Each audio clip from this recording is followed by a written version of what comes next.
In a seemingly unplanned, chaotic media appearance Friday morning just outside his back door, President Trump told Fox News' Steve Doocy that it was actually President Obama's fault that Russia left the G8, not Russia's annexation of Crimea. Doocy, interviewing Trump along the row of cameras right outside the White House's West Wing, referenced the summit in Singapore, and asked, "While you did meet with Kim Jong-un, it sounds like you and Mr. Putin may be sitting down sometime soon.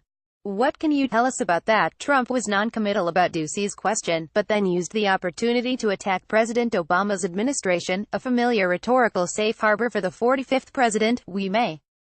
It started because a reporter shouted to me, 'Should Putin be in the G7?' I said, 'No, he should be in the G8. It used to be the G8 a few years ago, and I think President Obama didn't like him, even though they gave advance notice about the election to Obama.' People forget about that.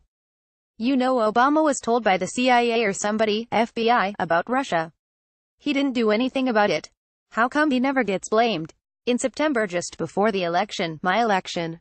He should have done. Maybe I would have won by more."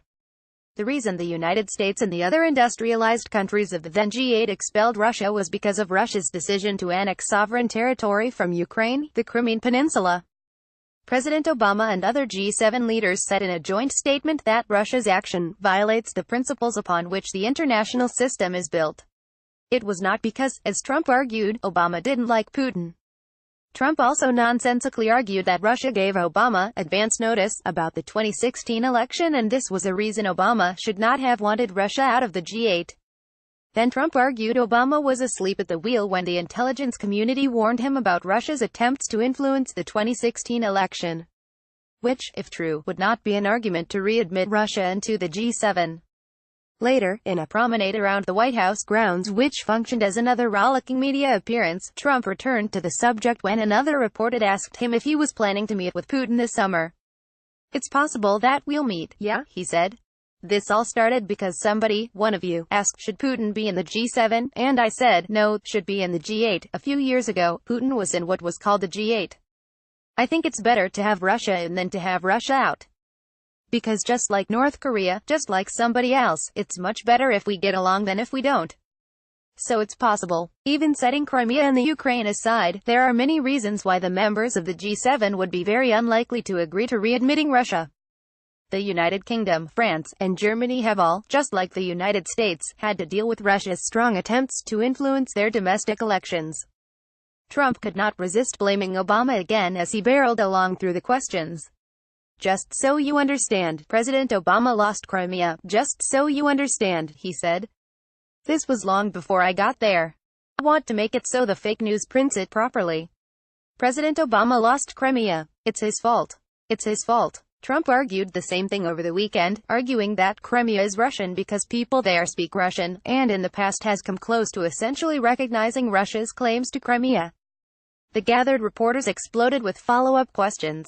Trump continued explaining his geopolitical understanding, which comes down to Putin not respecting Obama, because Putin didn't respect President Obama. President Obama lost Crimea because President Putin didn't respect President Obama, didn't respect our country, and didn't respect Ukraine. But President Obama, not Trump. "When it's my fault, I'll tell you, but President Obama gave away. Now, President Obama, by not going across the red line in the sand that he drew, I went across it, with the 59 missile hits, but President Obama, when he didn't go across the red line, what he gave away, nobody even knows." Just in case it wasn't clear, Trump concluded, one more time, President Obama gave away Crimea. That should have never happened. Setting aside the fact that Trump managed to mangle the red line and drawing a line in the sand metaphors about Syrian chemical weapons, Trump also mischaracterized the history of Russia invading Crimea, the United States rallying the Western alliance in response, Obama deciding not to intervene militarily, the United States imposing sanctions on Russia as punishment, and the actions the United States took to defend military incursions into the rest of Ukraine. Trump's argument is that history is not something that can be objectively viewed in a self-critical manner to learn something new about current circumstances. It's just there, to be hammered into an artifice that burnishes his reputation, respect, and judgment, mainly by sullying that of his political enemies.